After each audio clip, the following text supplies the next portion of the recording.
to the drunkards of Ephraim, whose glorious beauty is a fading flower, which are on the head of the fat valleys of them that are overcome with wine. Behold, the Lord hath a mighty and strong one, which, as a tempest of hail and a destroying storm, as a flood of mighty waters overflowing, shall cast down to the earth with the hand. The crown of pride, the drunkards of Ephraim, shall be trodden under feet. And the glorious beauty, which is on the head of the fat valley, shall be a fading flower. And as the hasty fruit before the summer, which when he that looketh upon it seeth, while it is yet in his hand, he eateth it up. In that day shall the Lord of hosts be for a crown of glory, and for a diadem of beauty unto the residue of his people, and for a spirit of judgment to him that sitteth in judgment, and for strength to them that turn the battle to the gate. But they also have erred through wine, and through strong drink are out of the way. The priest and the prophet have erred through strong drink. They are swallowed up of wine. They are out of the way through strong drink. They err in vision. They stumble in judgment. For all tables are full of vomit and filthiness, so that there is no place clean. Whom shall he teach knowledge? And whom shall he make to understand doctrine? Them that are weaned from the milk and drawn from the breasts.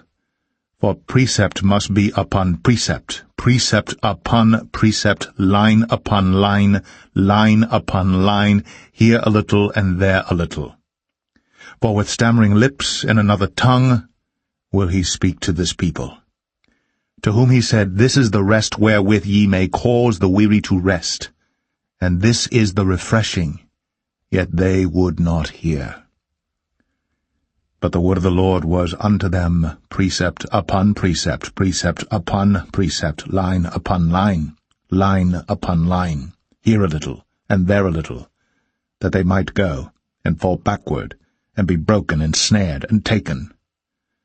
Wherefore hear the word of the Lord, ye scornful men, that rule this people which is in Jerusalem.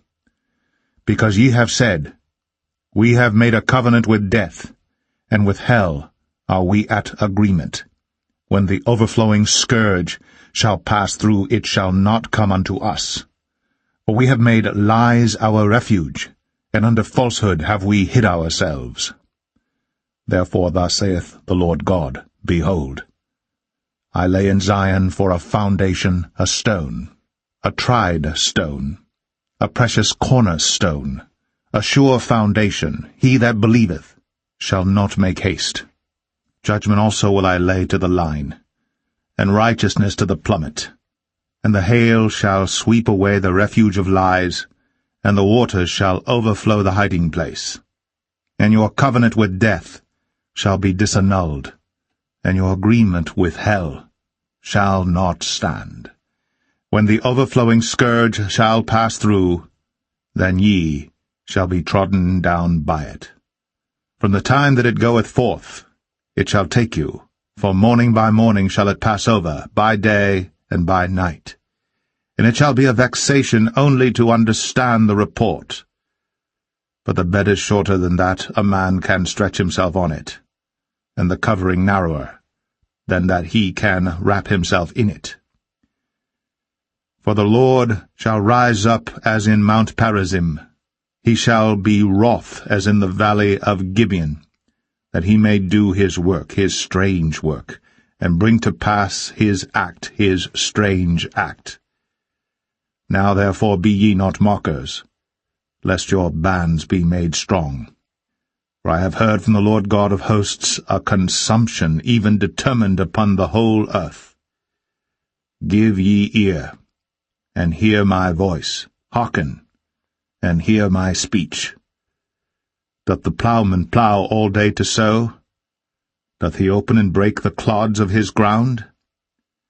When he hath made plain the face thereof, doth he not cast abroad the fitches, and scatter the cumin, and cast in the principal wheat, and the appointed barley, and the rye in their place? For his God doth instruct him to discretion, and doth teach him.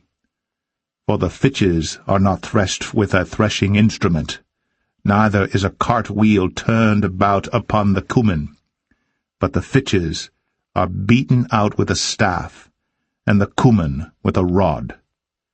Bread corn is bruised, because he will not ever be threshing it, nor break it with the wheel of his cart, nor bruise it with his horsemen.